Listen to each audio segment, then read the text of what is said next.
오늘 하나님께서 우리에게 주시는 말씀은 창세기 25장 19절에서부터 26절까지 말씀입니다. 창세기 25장 19절에서 26절까지의 말씀을 저와 한 절씩 교독하겠습니다. 아브라함의 아들 이삭의 족보는 이러하니라. 아브라함이 이삭을 낳았고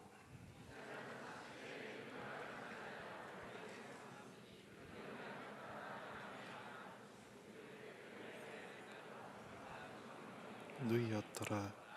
이삭이 그의 아내가 임신하지 못하므로 그를 위하여 여호와께 간구하매 여호와께서 그의 간구를 들으셨으므로 그의 아내 리브가가 임신하였더니 그 아들들이 그의 태 속에서 서로 싸우는지라. 그가 이르되 이럴 경우에는 내가 어찌할꼬 하고 가서 여호와께 묻자온대 여호와께서 그에게 이르시되 두 국민이 내 태중에 있구나. 두 민족이 내 복중에서부터 나누이리라. 이 족속이 저 족속보다 강하겠고 큰 자가 어린 자를 섬기리라 하셨더라. 그 해산 기한이 찬즉 태에 쌍둥이가 있었는데 먼저 나온 자는 붉고 전신이 털옷 같아서 이름을 에서라 하였고 그에 나온 아우는 손으로 에서의 발꿈치를 잡았으므로 그 이름을 야곱이라 하였으며 리브가가 그들을 낳을 때에 이삭이 60세였더라. 아멘. 오늘부터 내 이름은 야곱이란 제목으로 교재를 가지고 각국에서 GBS를 시작하게 됩니다. 그래서 오늘 교재 1과의 그 본문 말씀을 가지고 야곱의 출생이란 제목으로 하나님의 말씀을 나누겠습니다. 성경의 출애굽기를 읽어보면 하나님께서 떨기나무 가운데에 모세에게 나타나셔서 자신을 소개하실 때 이렇게 소개하십니다. 나는 아브라함의 하나님, 이삭의 하나님, 야곱의 하나님이라. 아브라함과 이삭과 야곱, 이 세 사람이 서로 어떤 관계예요? 아브라함의 아들이 이삭이고 이삭의 아들이 야곱이죠. 그러니까 이 3대에 걸친 족보를 들어서 하나님께서는 자신을 그들의 하나님이라고 소개하고 계신 거죠. 그렇다면 아브라함과 이삭과 야곱의 하나님이라 일컫는 하나님은 그들에게 도대체 어떠한 하나님이셨기에, 하나님 자신의 어떠한 속성을 드러내고 싶으셨기에 자신을 그렇게 소개하시는 걸까요? 오늘 본문 말씀은 야곱의 출생에 초점이 맞춰져 있기 때문에 야곱은 대체 어떠한 인물이었고 야곱의 하나님이라고 소개하신 걸로 봐서 야곱의 하나님은 어떠한 하나님이신지 함께 나눠보면 좋겠습니다. 여러분, 야곱 하면 그 인물에 대해서 아는 것이나 어떤 떠오르는 에피소드 있으세요? 네? 쌍둥이. 네. 또 뭐 있으신가요? 천사와 씨름한 거. 네. 아까 제가 그 미션을 줬거든요, 우리 국에. 네. 또 하나만 더 말씀해 주세요. 팥죽. 네. 네. 우리 예수님은 야곱은 예수님의 조상이고 또 쌍둥이 야곱은 또 쌍둥이 형과 또 자기 동생이 있고 또 오늘 말씀에서 읽었다시피 출생할 때 형 에서의 발꿈치를 잡고 나온 이야기가 있었고요. 또 팥죽 한 그릇에 형 에서의 장자권을 산 이야기, 또 형을 피해서 도망다니다가 돌베개 베고 잔 이야기, 또 하나님과 날 새도록 씨름한 이야기, 또 야곱의 이름이 이스라엘로 바꿔진 이야기. 그 다음에 또 하나는 야곱은 사랑꾼이었죠. 여러분 아시나요? 라헬을 사랑하셨죠. 사랑했죠. 우리 국에 엘더님의 아내 이름이 라헬인데 그 라헬을 얻기 위해서 우리 엘더님도 참 많은 노력 끝에 얻었다고 하시더라고요. 야곱은 아무튼 사랑꾼이기도 했습니다. 14년을 무려 봉사하면서 라헬을 얻으려고 했었죠. 네, 야곱이란 이름에 대해서 먼저 알아보겠습니다. 야곱이란 이름의 뜻은 발꿈치를 잡은 자, 또는 속이는 자라는 뜻입니다. 쌍둥이 형의 발꿈치를 잡고 나왔다는 말에서 우리는 뭘 알 수 있냐면 야곱의 태생적인 기질을 알 수 있는 거죠. 경쟁적이고 또 남에게 지지 않으려고 하고 그리고 앞으로 GBS 교재를 보시면서 여러분 발견하게 되시겠지만 지지리도 고집이 세고 계산적이고 약삭 빠른 모습을 지닌 인물이 바로 야곱입니다. 여러분 주변에 이런 야곱과 같은 사람이 있다면 어떨 것 같으세요? 아주 밉상이겠죠? 그런데 하나님께서는 왜 이 밉상이 야곱을 이름을 들어서 나는 야곱의 하나님이다 라고 하시면서 어떻게 좀 보면 좀 부끄러울 수도 있을 법한 이름을 자신의 수식어로 그렇게 붙이고 계신 걸까요? 오늘 우리가 읽은 창세기 25장 말씀 야곱의 출생 이야기가 나오기까지 이 이야기의 흐름의 배경이 되는 한 큰 주제가 있습니다. 그 주제가 뭐냐면 바로 하나님의 복이라는 주제입니다. 그래서 먼저 이 하나님의 복이라는 주제로 앞서서 어떠한 흐름 가운데 이야기가 전개되어 왔는지 한번 살펴보겠습니다. 태초에 하나님이 천지를 창조하시고 아담과 하와를 만드셨죠. 그리고 하나님께서 복의 약속을 주십니다. 창세기 1장 27절에서 28절까지 말씀에 보면 하나님이 자기 형상 곧 하나님의 형상대로 사람을 창조하시되 남자와 여자를 창조하시고 하나님이 그들에게 복을 주시며 하나님이 그들에게 이르시되 생육하고 번성하여 땅에 충만하라 땅을 정복하라 바다의 물고기와 하늘의 새와 땅에 움직이는 모든 생물을 다스리라 하시니라. 아멘. 이렇게 말씀하셨죠. 태초에 하나님이 사람을 창조하시고 사람에게 복을 주시며 말씀하셨는데 그 복은 생육하고 번성하여 땅에 충만하라는 것, 땅을 정복하라는 것, 그리고 모든 생물을 다스리라는 것이었습니다. 그런데 이 복의 책무를 맡은 사람에게 문제가 생기죠. 아담과 하와가 하나님의 말씀에 불순종해서 에덴 동산 그 중앙에 있는 나무의 열매를 따먹음으로 하나님께 반역했습니다. 그 결과 하나님과 사람과의 관계가 깨어져서 사람은 하나님으로부터 오는 생명이 아닌 죽음과 멸망으로 치닫게 되었습니다. 더 이상 하나님의 복으로 충만한 상태가 아닌 영적 죽음을 맞이한 상태가 되어버리고 만 것입니다. 그런데 하나님께서는 사람에게 다시 살 수 있는 길을 내십니다. 창세기 3장 15절 말씀은 우리가 원시복음이라고도 불리우는데 하나님께서 한 예언의 말씀을 주십니다. 그 말씀인즉 이런 내용입니다. 하나님이 뱀에게 이르시되 내가 너로 원수가 되게 하고 내 후손도 여자의 후손과 원수가 되게 하리니 여자의 후손은 내 머리를 상하게 할 것이요 너는 그의 발꿈치를 상하게 할 것이다 하는 거였습니다. 이 예언이 있은 후에 여자의 후손이 뱀의 머리를 상하게 할 것이라는 이 기대는 창세기 전체뿐만 아니라 성경 전체를 관통하는 주제이기도 합니다. 그래서 성경에 나오는 누가 누구를 낳고 하는 이 계보는 하나님의 예언을 따라서 뱀의 머리를 상하게 할 그 여자의 후손이 과연 누구인가 하는 데 관심이 담겨 있습니다.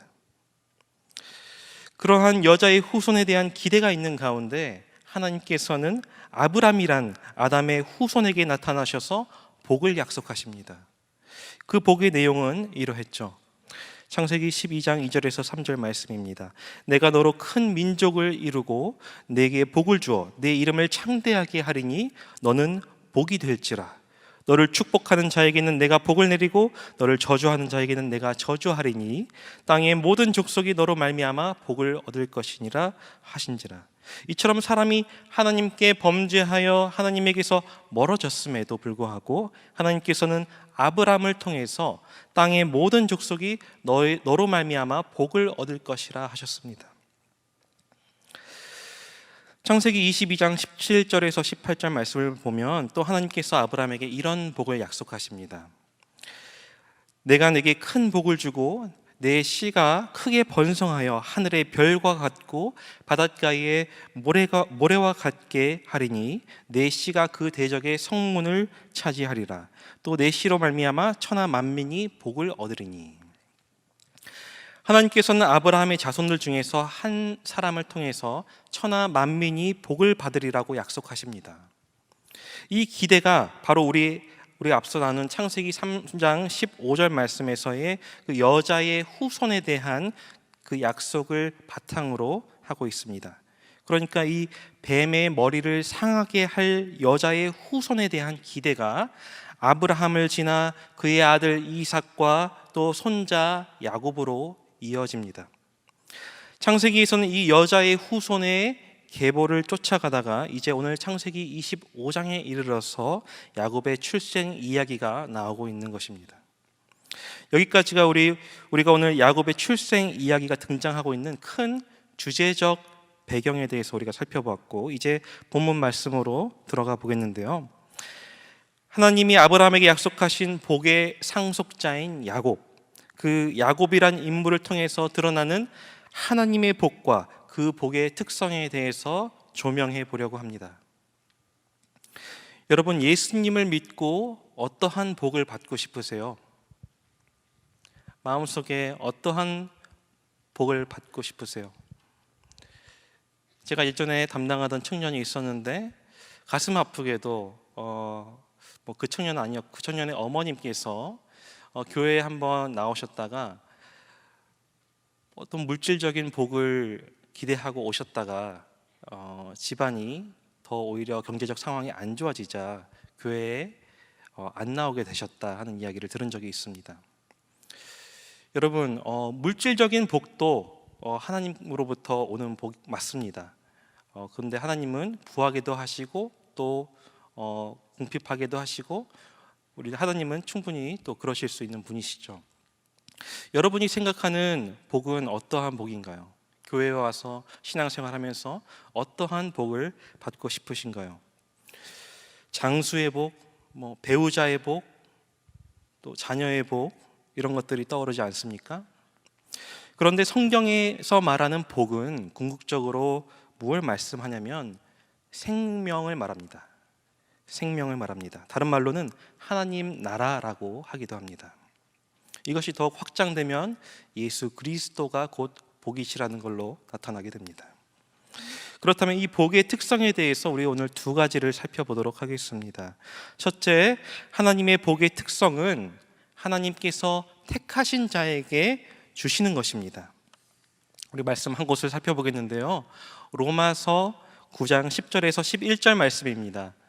그뿐 아니라 또한 리브가가 우리 조상 이삭 한 사람으로 말미암아 임신하였는데 그 자식들이 아직 나지도 아니하고 무슨 선이나 악을 행하지 아니한 때에 택하심을 따라 되는 하나님의 뜻이 행위로 말미암지 않고 오직 부르시는 이로 말미암아 서게 하려 하사.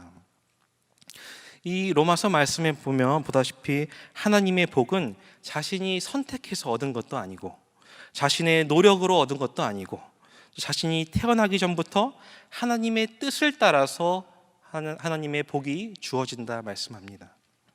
그래서 하나님의 복을 말함에 있어서 중요한 것은 하나님의 주권성입니다.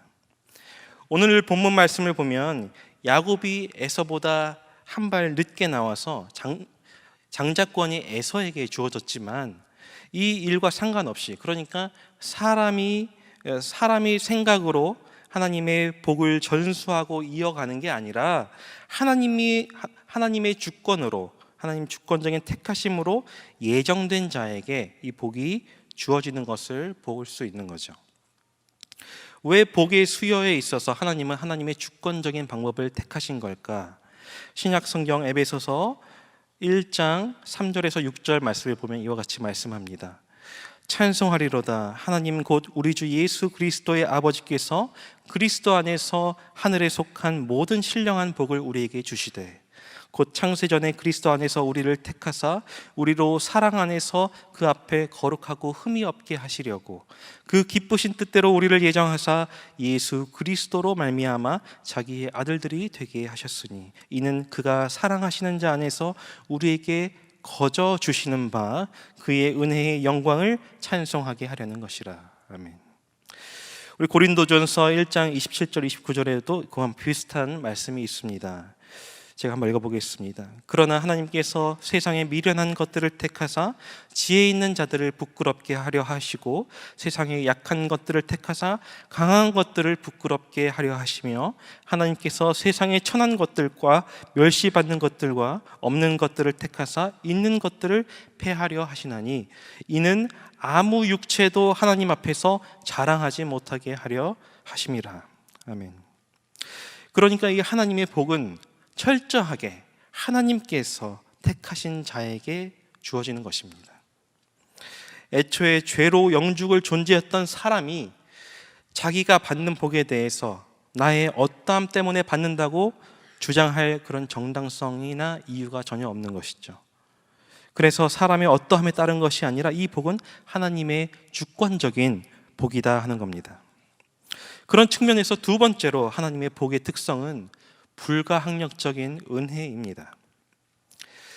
그야말로 야곱이 태어나기도 전에 야곱이란 이름을 나중에 그 지어진 것과는 상관없이 주어지는 복입니다. 성경에서 이름은 그 사람의 속성을 나타냅니다. 여러분의 이름의 뜻은 무엇입니까? 제 이름의 뜻은 태형, 크게 형통한다 이런 뜻을 담고 있는데요. 여러분, 여러분의 이름의 뜻은 뭡니까? 야곱은 속이는 자, 또 발꿈치를 잡은 자라는 그 이름이 지어졌대요. 어느 부모가 자식의 그 기대를 담은 그 이름을 지을 때 이렇게 짓습니까? 근데 옛날에는 이런 일이 비일비재했던 것 같아요. 야곱은 정말 이름대로 살아갑니다. 잔꾀를 부리고 계산하고 약삭빠르게 살아갑니다. 앞으로 여러분이 야곱을 보면서 이 인물을 통해서 어쩌면 이렇게도 인간의 죄성이 고스란히 잘 드러나는지 이 야곱에 비추어서 자신의 악한 모습을 많이 발견하게 될 겁니다. 그러나 또 발견하게 될 것은 그런 아주 자기 꾀로 자기 힘으로 살려고 악착같이 발부덩치는 그 야곱을 다듬어 가시는 하나님의 섭리 또한 여러분이 만나게 될 겁니다. 그야말로 불가항력적인 은혜로 복을 주셔서 변치 않고 나를 계속해서 다듬어 가시는 하나님을 여러분이 발견하게 될 겁니다. 그리고 내가 바로 야곱이구나 하는 것을 여러분이 깨닫게 될 것이고 야곱의 하나님의 은혜가 얼마나 크다는 것을 발견하게 될 겁니다. 지금까지 창세기에서 에서와 그 야곱의 그 출생 이야기를 통해서 하나님께서 펼쳐나가시는 하나님의 복에 대해서 우리가 살펴봤습니다. 하나님의 복이란 이런 것입니다. 철저하게 하나님 주권적이고 불가항력적인 은혜가 그 안에 담겨 있습니다. 하나님의 복은 이런 이야기를 거쳐서 예수 그리스도께로 흘러갑니다. 그리고 오늘날 그 복의 상속이 우리에게까지 이어집니다. 이제 그 복이 이 아브라함에게 약속하셨던 그 복의 언약의 내용들이 더 점점점 확장되고 성취되면서 예수 그리스도께로 그것이 펼쳐지게 됐고 예수 그리스도께서 십자가에 죽으시고 부활하시고 또 성령 하나님을 우리에게 보내주심으로 우리가 그 복의 상속자가 되었어. 우리는 이제 그 복을 누리는 사람이 되었고 우리가 또 복의 상속자로 흘려보내야 할 복도 있게 되었습니다. 그렇다면 어떻게 살아야 하겠습니까? 이 복을 소유한 우리는 어떻게 살아야겠습니까? 이 복은 뭐라고 했죠? 하나님 나라라고 했죠. 하나님 나라를 소유한 우리 모든 그리스도인 백성들은 우리가 우리가 속한 우리 어느 곳에서나 우리가 있는 어느 곳에서나 하나님의 나라를 이뤄가야 할 그 사명을 가지고 있습니다. 우리의 일터에서 하나님 나라를 이뤄가는 것이죠. 복의 통로가 되는 것입니다. 하나님 나라를 회방하는 나의 죄성과 싸우고 나의 고집과 싸우고 우리가 있는 곳에 하나님의 화평, 하나님의 샬롬을 이루어가는 것이 바로 하나님 나라의 청년 제자 운동입니다. 그게 우리 청년부입니다. 이 복을 여러분 얼마나 감사히 느끼며 살고 있습니까? 하나님께서는 야곱의 하나님이라 불리기를 기뻐하십니다. 그 쪼잔하고 계산적이고 그랬던 야곱인데 그 야곱의 하나님이라 불리기를 기뻐하세요. 그렇다면 여러분, 여러분의 하나님은 어떠시겠습니까? 여러분이 어떠한 속성을 지닌 사람이든 하나님께서는 택하신 자를 기뻐하십니다. 하나님께서는 여러분의 하나님이라 불리기를 기뻐하십니다. 말씀을 맺겠습니다. 우리는 지금까지 복의 특성에 대해서 살펴봤습니다. 하나님 주권적이고 또 불가항력적인 은혜의 복이다 하는 것을 알았습니다. 이 복을 우리의 힘으로 얻은 것도 아니고 확실한 언약으로 뒷받침되어 있는 복입니다. 그리고 하나님께서는 그 복을 우리에게 주시기를 기뻐하십니다. 하나님 나라를 우리에게 주시기를 기뻐하십니다. 이 모든 것이 은혜입니다.